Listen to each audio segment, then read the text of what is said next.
News 18 தமிழர் நேயர்களுக்கு வணக்கம். கள்ளக்குறிச்சி கருணாபுரம் பகுதியில் கள்ளச்சாராயம் குறித்து பலர் உயிரிழந்திருக்காங்க. இந்த விஷயத்தை குறித்து நம்மளோட பேசுறதுக்காக திமுக செய்தி தொடர்பாளர் திரு சரவணன் அவர்கள் இணைஞ்சிருக்கார். சார் வணக்கம் சார். வணக்கம் சார், காவல்துறை சரியாக செயல்பட்டிருந்தாவே இந்த பெரும் சம்பவம் நடந்திருக்காது அப்படின்னு ஒரு பார்வை இருக்குது. நீங்கள் என்ன சார் நினைக்கிறீங்க? இது ஒரு மிக மிக வருந்தத்தக்க விஷயம்.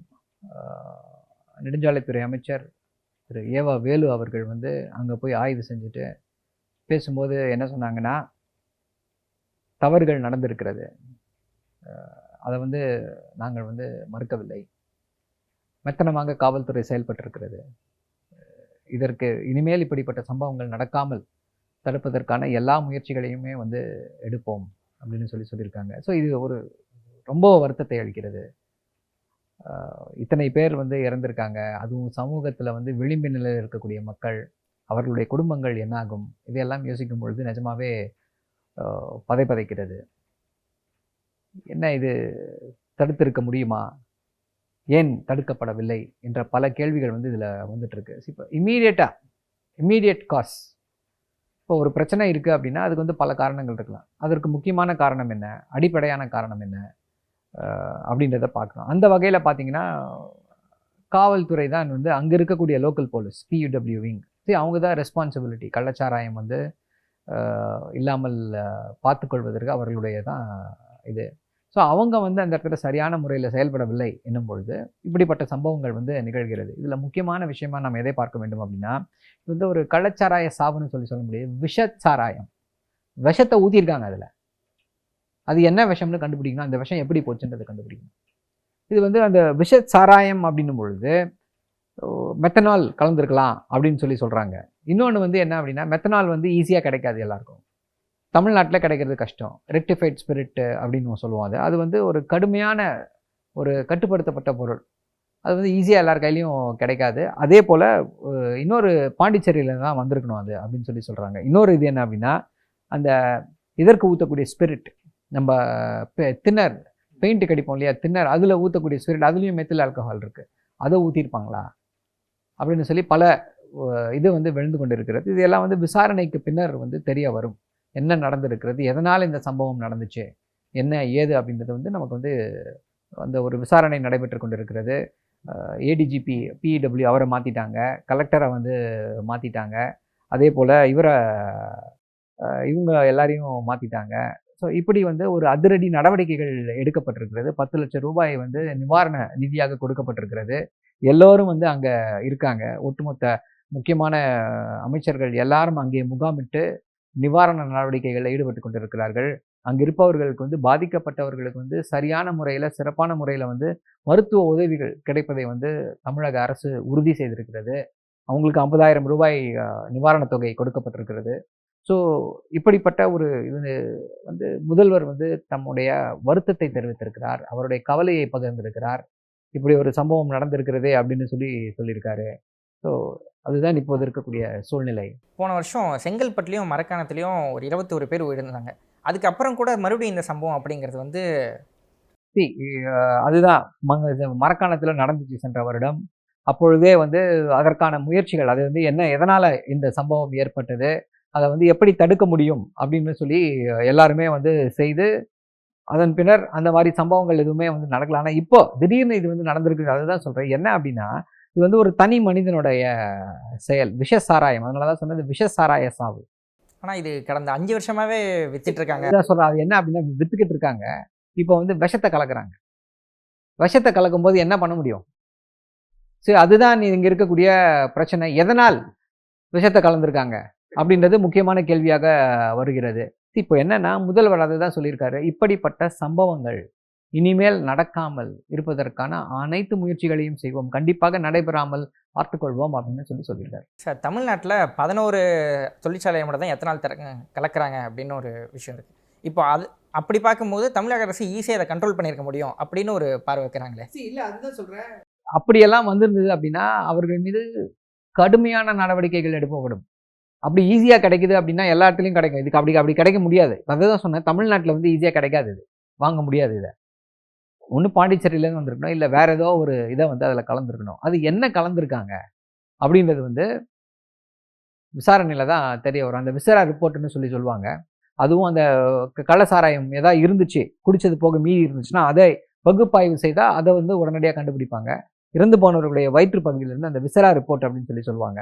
அதை எடுத்து விசாரித்து அதை பகுப்பாய்வு செய்த பிறகு பயாலஜிக்கல் எக்ஸாமினேஷன், கெமிக்கல் எக்ஸாமினேஷன் செய்த பிறகுதான் அது உண்மையான காம்பவுண்ட் என்ன அப்படின்றது வெளியில தெரியும். சார், ஆனால் முக்கிய குற்றவாளி கோவிந்தராஜ் அப்படின்னு அவர் மேலே ஏற்கனவே 70 வழக்குக்கு மேலே இருக்குது.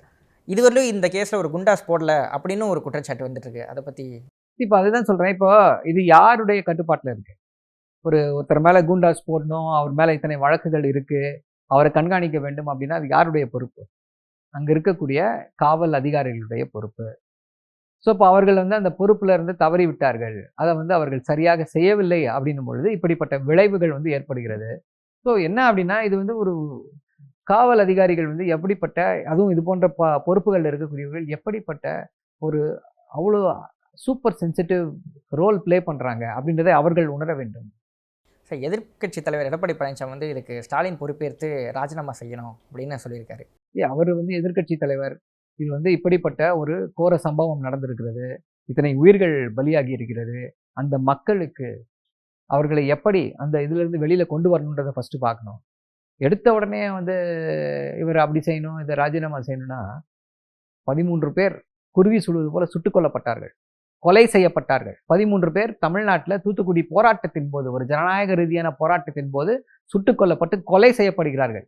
அப்படி கொலை செய்வதை வந்து டிவியில் பார்த்து தெரிந்து கொண்டேன் என்று பச்சையாக பொய் சொன்னார். அது பச்சை பொய் என்பதை நீதியரசர் அருணா ஜெகதீசன் அவர்களுடைய ஆணையம் வந்து வெளியிட்டது. இல்லை அவருக்கு தெரியும்னு சொல்லிட்டு. எதற்காக இந்த பொய்யை பேசினாரு? பொய்யை பேசினவர் வந்து ராஜினாமா செய்து விட்டு சென்று விட்டாரா?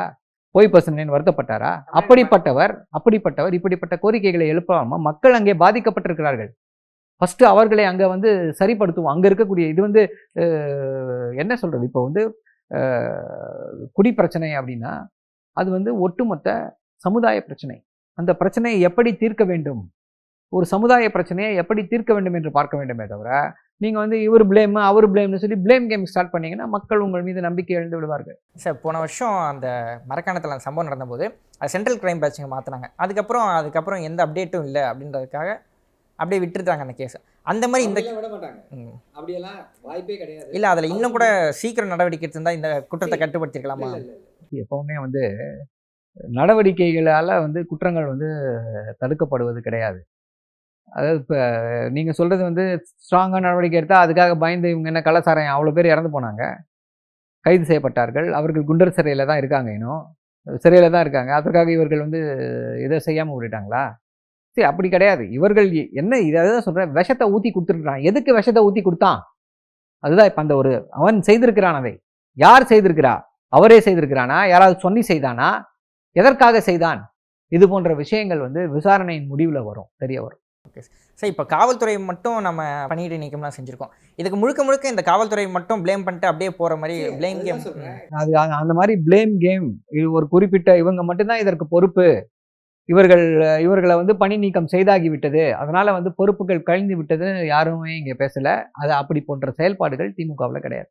அதற்கு தான் முதல்வர் வந்து என்ன பண்ணியிருக்காரு அப்படின்னா, இனிமேல் இப்படிப்பட்ட சம்பவங்கள் நிகழக்கூடாது, எதெல்லாம் ஃபிக்ஸ் பண்ணணும், what are the laches, how to fix them அப்படின்றதுக்கு தான் நீதியரசர் திரு கோகுல்தாஸ் தலைமையிலான ஒரு தனி மனிதன் ஆணையத்தை நிறுவியிருக்கிறார்கள். அவருடைய ரிப்போர்ட் வந்த பிறகு கண்டிப்பாக இது செய்யப்படும். இனிமேல் இப்படிப்பட்ட சம்பவங்கள் நிகழாமல் பார்த்து கொள்ள முடியும். இந்த வழக்கை சிபிஐக்கு மாற்றணும் அப்படின்னு இன்னொரு அதிமுக தரப்பில் சொல்லப்படுது. பாஜக தரப்பு அண்ணாமலையும் அமித்ஷாக்கு கடிதம் எழுதியிருக்காரு. இதை பற்றி நீங்கள் அவங்க வந்து குழம்பிய குட்டைகளை மீன் பிடிக்க நினைக்கிறார்கள். அதுதான் சொல்கிறேன். பாஜகவும் அதிமுகவும் இப்போ தேர்தல் தோல்வியிலிருந்து வெளியில் வந்திருக்காங்க. அவர்கள் வந்து அவர்களுடைய அந்த தேர்தல் தோல்வியில் இருக்கக்கூடிய அந்த ஆற்றாமையை இப்படி தீர்த்து கொள்கிறார்கள். மக்களோடு தோள் நில்லுங்க. இது வந்து ஒரு சமூக பிரச்சனை. இந்த பிரச்சனையை எப்படி தீர்க்க முடியும், என்ன செய்ய முடியும்? இது வந்து இப்போ குடிப்பழக்கம் இருக்கு மக்கள்கிட்ட அப்படின்னா அதற்கு வந்து ஏதாவது ஒரு அரசியல் கட்சியை காரணம் சொல்லிட முடியுமா?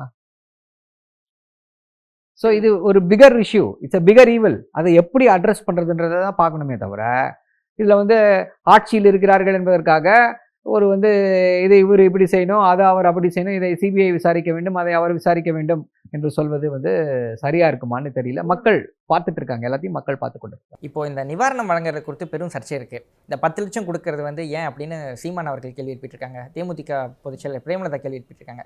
இவ்வளவு நிவாரணம் வந்து கள்ளச்சாராயம் குடிச்சவங்களுக்கு கொடுக்குறோம், ஆனால் மற்ற இறப்புகளுக்கு தரதில்லை அப்படின்றது, அது குறித்து உங்கள் பார்வை? இப்போ இது வந்து ஒரு நெஞ்சை உழுக்கக்கூடிய ஒரு விஷயமா இருக்கு. என்ன அப்படின்னு பார்த்தீங்கன்னா, அங்கே விளிம்பு நிலையில் இருக்கக்கூடியவர்கள் ஒரு அவர்களுக்கு வந்து இது உதவியாக இருக்கும் அப்படின்றது ஒரு கான்செப்ட். இன்னொரு கான்செப்ட் என்ன அப்படின்னா, இதற்கு வந்து அரசும் பொறுப்பேற்கிறது. அதனால காம்பன்சேஷன் ஜாஸ்தி, கான்ட்ரிபியூட்டரி நெக்லிஜென்ஸ்னு சொல்லுவாங்க. அரசும் பொறுப்பேற்கிறதுனால அரசும் தான் பொறுப்பேற்குதுன்னா எப்படின்னா ஒரு தார்மீகமாக தடுத்து நிறுத்தி இருக்க வேண்டும். அரசாங்கத்தோட காவல்துறை அதை வந்து தடுத்து நிறுத்தி இருக்க வேண்டும். தடுத்து நிறுத்தலை, அது ஒரு கான்ட்ரிபியூட்டரி நெக்லிஜென்ஸ் என்ற அடிப்படையில் அந்த ஒரு இது டார்ஷியஸ் லைபிலிட்டி அப்படின்னு சொல்லுவோம். அந்த அடிப்படையில் அதையும் சேர்த்து கொடுத்துருக்குறாங்க. சட்டப்பேரவை வந்து இன்னைக்கு ஆரம்பிச்சது, நாளைக்கு கூட இருக்கு. இப்போ இந்த விஷயம் வந்து சட்டப்பேரவையில் என்ன எப்படி எதிரொலிக்கும்? கண்டிப்பாக எதிர்க்கட்சிகள் வந்து இதை வந்து ஒரு பெரிய பிரச்சனையாக கிளப்புவார்கள். ஆனால் என்ன நடவடிக்கை எடுத்திருக்கிறோம், எப்படிப்பட்ட நடவடிக்கைகளை எடுத்திருக்கிறோம், அடுத்து இது வந்து மீண்டும் வராமல் தடுப்பதற்காக என்ன செய்ய எத்தனித்திருக்கிறோம் என்பதையெல்லாம் மக்கள் பார்த்து கொண்டிருக்கிறார்கள். அதை எல்லாமே வந்து அங்கே சட்டசபையில் எடுத்து வைப்போம்.